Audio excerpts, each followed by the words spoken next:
My lady, the grilled meat over there is delicious. Have you tried it? Yes, I also tried some fruit just now. Oh, they're very sweet. What an amazing place to relax. No wonder everybody likes to rest at the Grand Bazaar. You said it. Oh, look who else is here.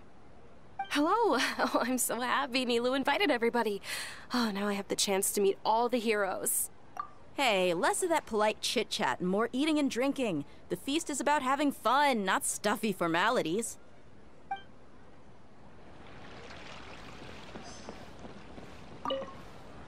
The atmosphere here is good. And everything is delicious.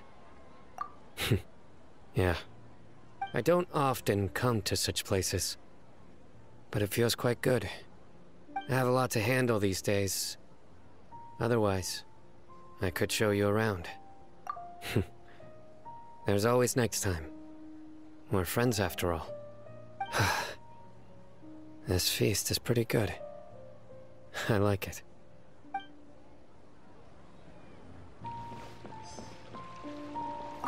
Ah, there you are, traveler. Well, how is it?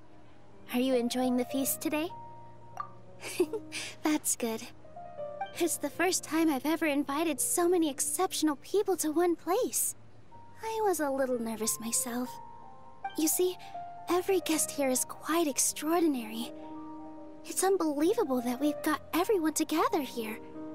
Almost like a fairy tale. Make sure you live it up tonight. I'll be happy as long as you're enjoying yourselves. I'm honored to have her think of me this way. If I have a chance in the future, I would really like to invite her to one of my performances. I can't explain why, but I just feel elated right now. Thank you.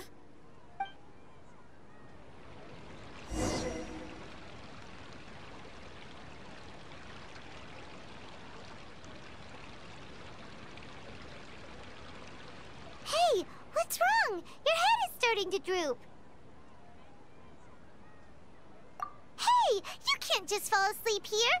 Paimon will go find something delicious for you to eat. You'll wake up once you've put something yummy in your tummy. Of course, just wait here for Paimon.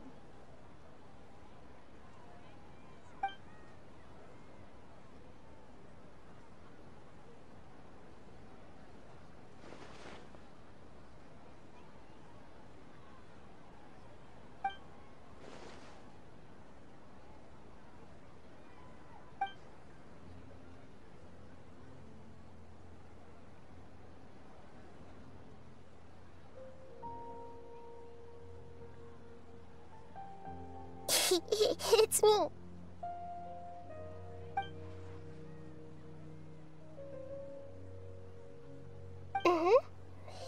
You may blame me for being a bit too self-indulgent. I was thinking about talking with you, and the next thing I knew, I had made a connection with you. The connection between us is amazing. It's like flora and the fence it grows upon.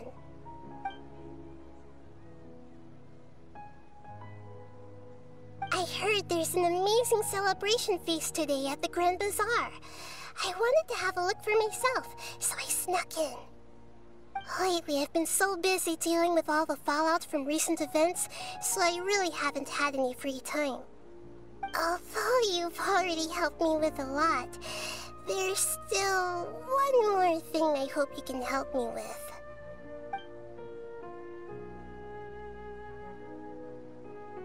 Please say thank you to everyone for me.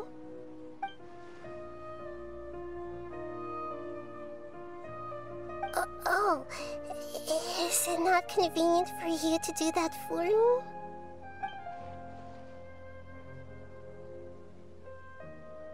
But if I just show up all of a sudden, people will become all quiet and stiff, won't they? What if I end up scaring them and ruining this wonderful feast? That'd be the last thing I want.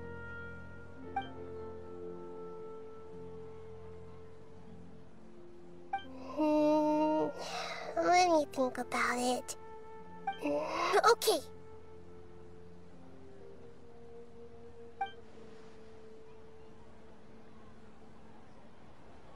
Yes, I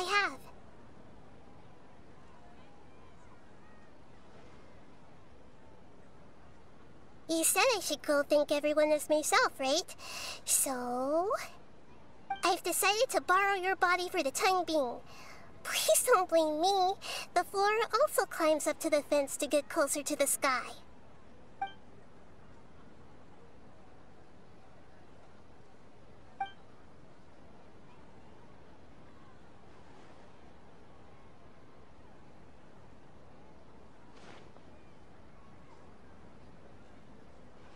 Everyone! Are you awake now? Paimon was just about to bring you the food. It's me. Huh? That voice. Nahida? Hold up, what's going on?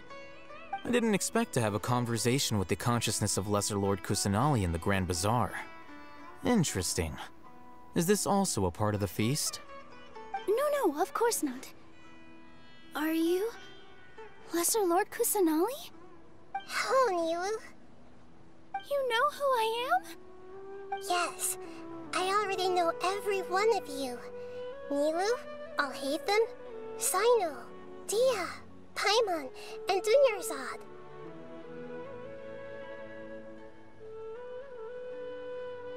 Lesser Lord Kusanali?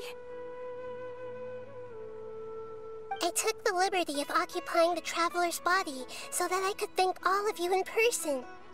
Thank you so much for rescuing me, even if that meant placing your own safety in peril and taking the risk of becoming enemies with the academia, the sages, the doctor, the balladeer, and even the entirety of Sumeru.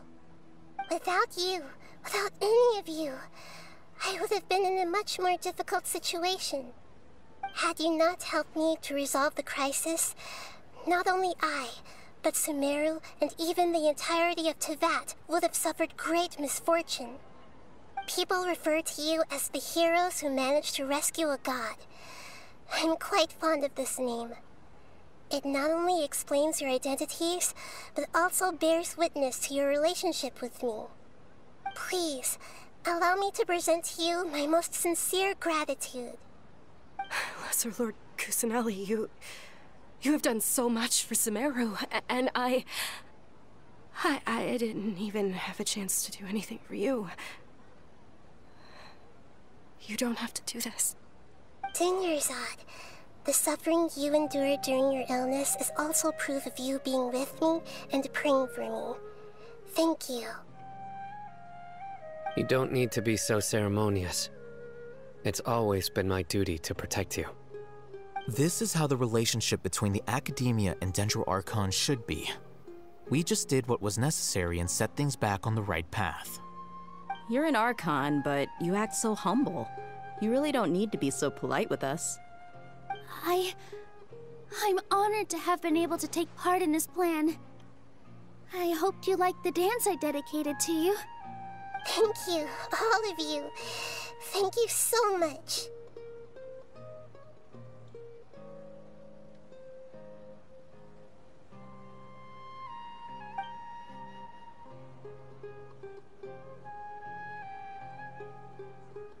Yeah.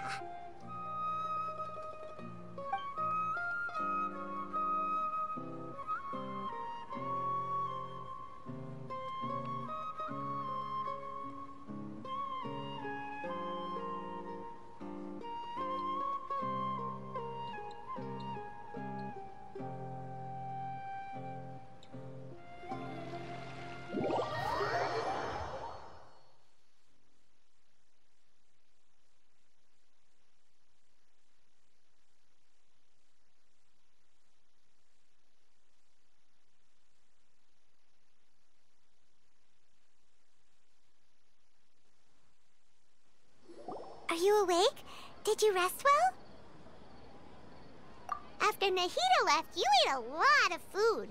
You've become a glutton. That just means you still have a lot to learn from Master Paimon, the Sage of Gluttony.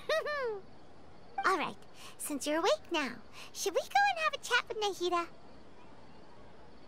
She should be in the Academia right about now. If you have any questions, now's your chance to ask.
learned, Paimon? What a fantastic night! I'm still immersed in all the happiness and joy, like a candle floating on water. So are we, and that's why we're here to talk with you. Is there anything you want to know?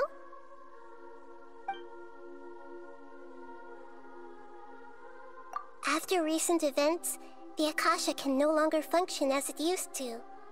I've given it some thought, and have decided to shut it down permanently. But this is definitely not a bad thing. Even from the beginning, I've been planning to shut it down. The Akasha's centralized administration of knowledge has always restrained people's curiosity and curtailed the number of paths available to them. I don't think this is good for Sumeru. Although people may initially feel a little uncomfortable with the loss of the Akasha, they will soon understand that this life is more suitable for them. And as for the future of Sumeru, I'm preparing to regain control of the academia. The former sages have received their punishment, but the new sages have yet to be selected. I will oversee the process personally. I hope that the new 6 great sages will be more focused on academics. Sumeru needs such leaders more than ever. The other big issue is the people of King Deshret. All the residents of the desert, in fact. They have been mistreated for far too long. I've already taken some measures to address this. It will take some time to rebuild everything, but no matter if it's culture, friendship, or trust, we will rebuild it.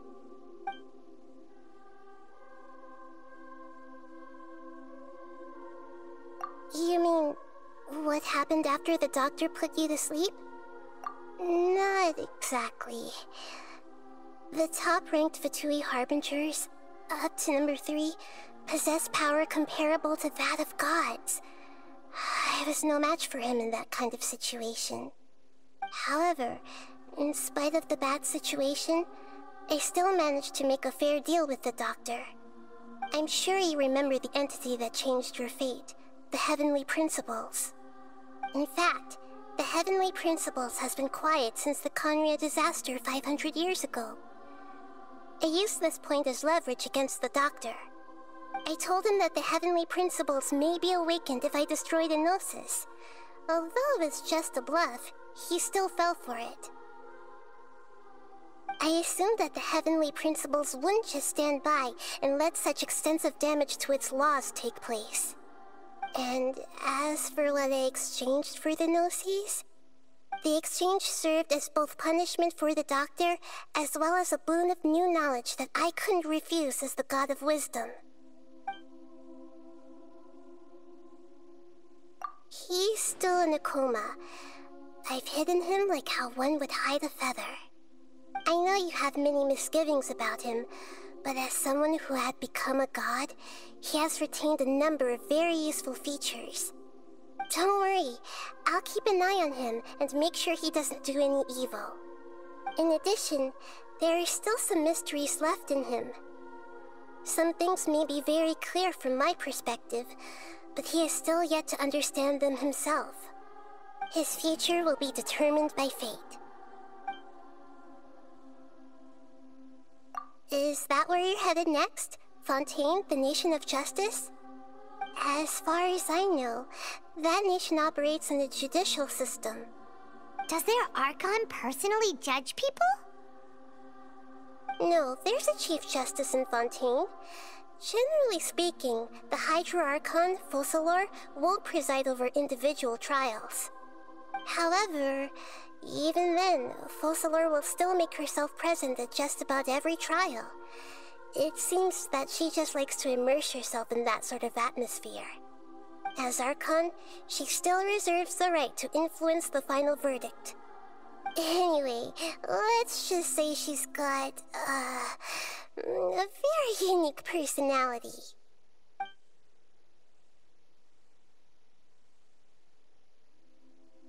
Are you sure? Isn't there something else you haven't asked about yet? Huh? You mean... About your sister. While you were resting at Gandharvaville, I took some time to perform an Irminsul search for information on your sister. Yeah, Irminsul a repository for all the information and memories of Teyvat? So there shouldn't be anything on him or his sister. This is true in your case. Irminsul indeed does not have any information on you. However, there must be something different about your sister.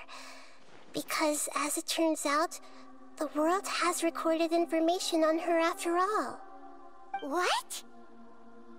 There is only one possible explanation. She belongs to this world.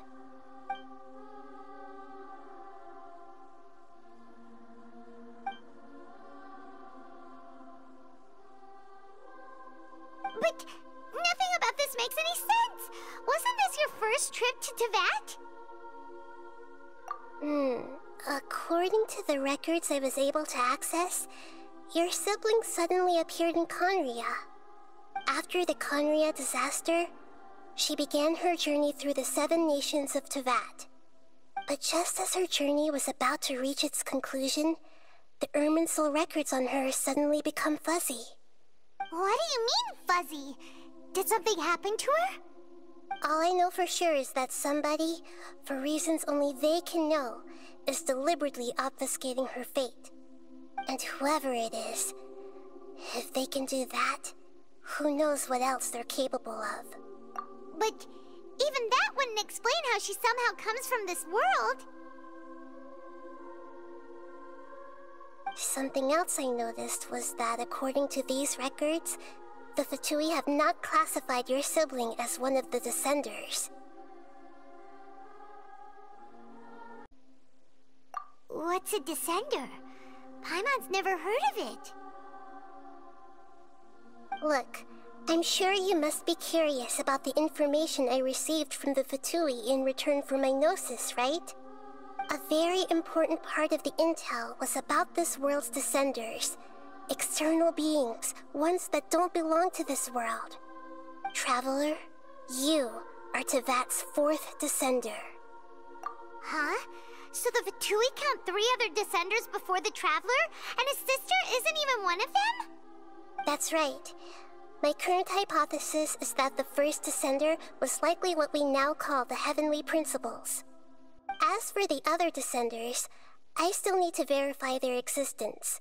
It could take me some time. Paimon's head's about to burst from all this crazy new information. And yet, even knowing all this, I'm sure you must still have a lot of unanswered questions. I must say, I truly regret that I can't help you more as the God of Wisdom. There are many questions in my heart as well. I will need some time to go through each one of them. And soon, you'll also begin your journey anew and depart from Sumeru. I'm very interested in your future. It's a journey that can't be observed or recorded by this world. If fate is the ultimate knowledge, then your future will be the ultimate fate. Paimon's sure glad we got to meet you, Nahida. The pleasure is all mine. I can't thank you enough. Alright, that's enough talk for today. If you ever miss me, just close your eyes, and maybe I'll appear in your dreams.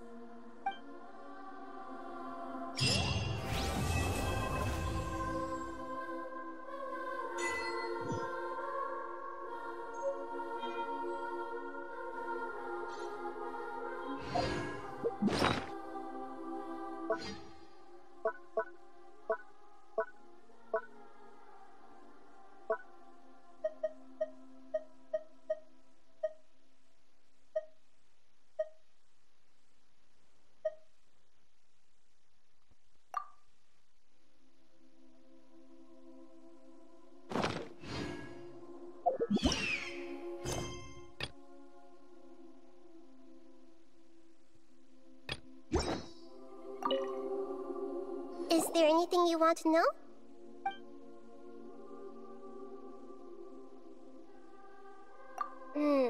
According to the after the Conria